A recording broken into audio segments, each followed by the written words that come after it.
नमस्कार आदाब दोस्तों। तो चलिए आज फिर हम आप लोगों के लिए लाएं देश और दुनिया की तमाम ताज़ा बड़ी खबरें, ब्रेकिंग न्यूज हेडलाइंस, एक एक करके तमाम बड़ी खबरें आपके सामने रखेंगे। सबसे पहली और बड़ी खबर में आपको बताएंगे दोस्तों कि अमेरिका दौरे पर गए देश के प्रधानमंत्री नरेंद्र मोदी को लेकर के बड़ी खबर सामने आ रही है। जिस तरह से मीडिया में पीएम मोदी के जो है की चर्चा हो रही, इस बीच एक ऐसी खबर सामने आ रही है जो गोदी मीडिया के मुंह पर तमाचा मारने वाली है। इसकी जानकारी आगे आपको देंगे। साथ ही साथ अगली बड़ी खबर में आपको बताएंगे दोस्तों कि देश के प्रधानमंत्री नरेंद्र मोदी के अमेरिका दौरे के बाद जो मिस्र का दौरा है, उस दौरे को लेकर के पीएम मोदी ने बड़ा ऐलान कर दिया है, जिसके बाद भक्तों के मुंह पर जोरदार तमाचा पड़ा है। किस तरह से, इसकी भी जानकारी आगे आपको देंगे।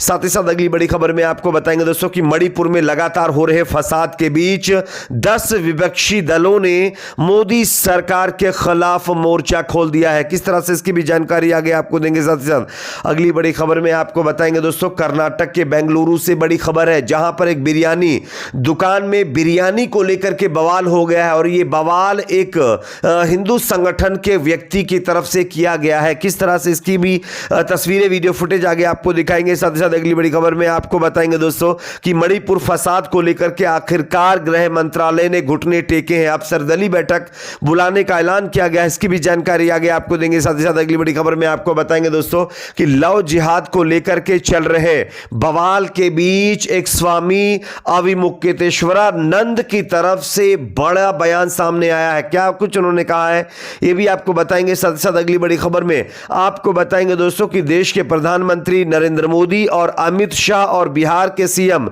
नीतीश कुमार को मारने की धमकी दी गई है दोस्तों। किस तरह से, इसकी भी जानकारी आपको देंगे। उससे पहले एक छोटी सी रिक्वेस्ट आपसे करेंगे, इस वीडियो को ज्यादा से ज्यादा लाइक करिए, शेयर करें, चैनल को सब्सक्राइब करके बेल आइकन को जरूर प्रेस कर लीजिए। बात करेंगे खबर की। जैसा कि आप जानते हैं दोस्तों कि देश के प्रधानमंत्री नरेंद्र मोदी अमेरिका दौरे पर गए हुए हैं। वहां पर जिस तरह से वो लोगों से मिल रहे हैं, उसका टीवी मीडिया में लगातार बखान किया जा रहा है और यह दिखाने की कोशिश की जा रही कि देखिए मोदी जी के कार्यकाल में और उनके दौरे पर अमेरिका किस तरह से उनको इज्जत दे रहा है। खैर, ये इज्जत कई जमाने से भारत को दी जा रही है, लेकिन दोस्तों यहां पर जो नई खबर सामने आई है वो टीवी मीडिया के चैनलों में बैठे हुए चाटुकार पत्रकारों के मुंह पर जोरदार तमाचा मारने वाली है। आप इस खबर को देख सकते हैं।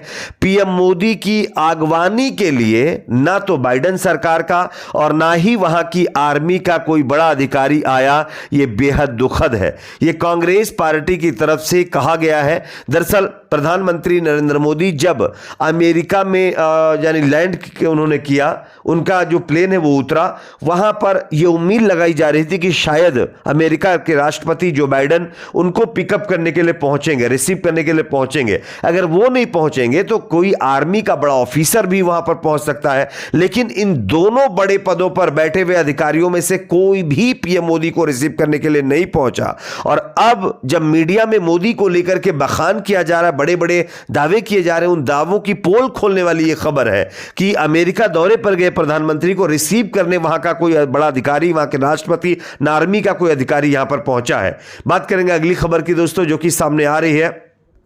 पीएम मोदी जो अमेरिका दौरे पर है, उन्होंने अपने मिस्र दौरे को लेकर के एक बड़ा ऐलान कर दिया है और इस ऐलान के बाद भक्तों के मुंह पर जोरदार तमाचा पड़ा है।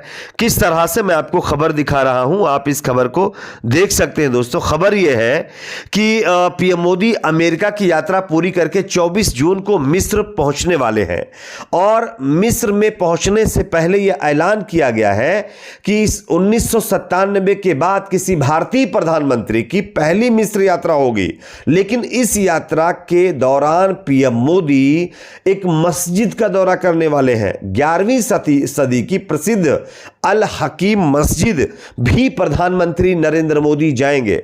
बता दें कि यह वही अल हकीम मस्जिद है जिसका पुनर्निर्माण 1980 की दाऊदी बोहरा मुस्लिम समुदाय की तरफ से कराया गया था और इस ऐलान के बाद भक्तों में सन्नाटा पसरा हुआ है और भक्त लगातार सदमे में है, क्योंकि आप देश में देख रहे होंगे मजारों को लेकर के, मस्जिदों को लेकर के किस तरह से बवाल हो रहा है। लेकिन प्रधानमंत्री नरेंद्र मोदी अब मिस्र में जो मस्जिद है जिसका नाम अल हकीम मस्जिद है उसका दौरा करने जा रहे हैं। बात करेंगे अगली खबर की, जो कि मणिपुर फसाद को लेकर के सामने आ रही है। आप इस खबर को देखिए। कांग्रेस सहित 10 विपक्षी दलों ने मोदी सरकार, खास करके प्रधानमंत्री नरेंद्र मोदी को पत्र लिख करके मणिपुर में जातीय फसाद को हल करने के लिए हस्तक्षेप करने की मांग की है।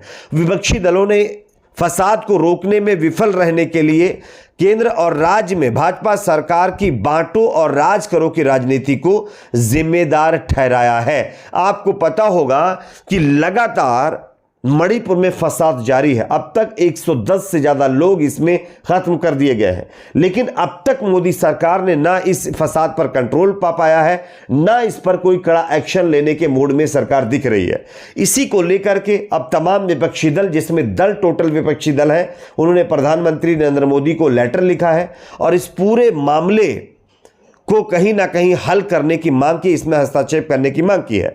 आपको पता होना चाहिए कि मणिपुर में बीजेपी की सरकार है, बीजेपी शासित राज्य है मणिपुर, और यहां पर बीजेपी के सत्ता में रहते हुए कई महीनों से यहां पर फसाद जारी है, लेकिन इस पर ना तो मोदी सरकार हस्तक्षेप कर रही है और ना इस पर कोई कड़ा एक्शन लेने की बात कही जा रही है। इसी को लेकर के अब 10 विपक्षी दलों ने मोदी सरकार की चुप्पी पर सवाल खड़े किए हैं और साथ ही साथ इसका हल निकालने की बात कही है। अगर यही मामला किसी गैर बीजेपी शासित राज्य में होता तो मीडिया और बीजेपी के नेता उछल उछल कर किस तरह से डिबेट कर रहे होते, ये आप सोच सकते हैं। बात करेंगे अगली खबर की, जो कि सामने कर्नाटक से आ रही है, जहां पर एक बिरयानी शॉप में एक कर्नाटका रक्षक सेना के उपाध्यक्ष ने बवाल काट दिया है।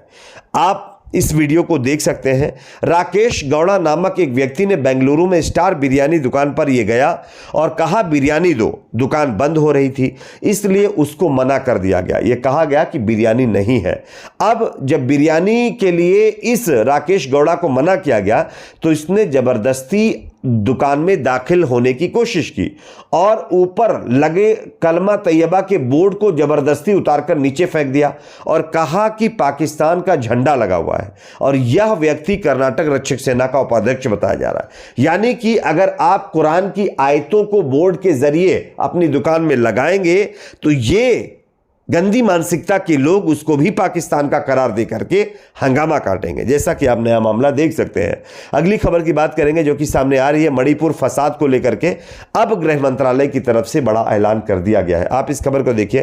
केंद्र सरकार ने 24 जून को मणिपुर के हालात पर विचार विमर्श करने के लिए सर्वदलीय बैठक बुलाई है। बैठक के बारे में गृह मंत्रालय के प्रवक्ता ने बुधवार यानी 21 जून को आधिकारिक हैंडल से ट्वीट कर जानकारी दी है।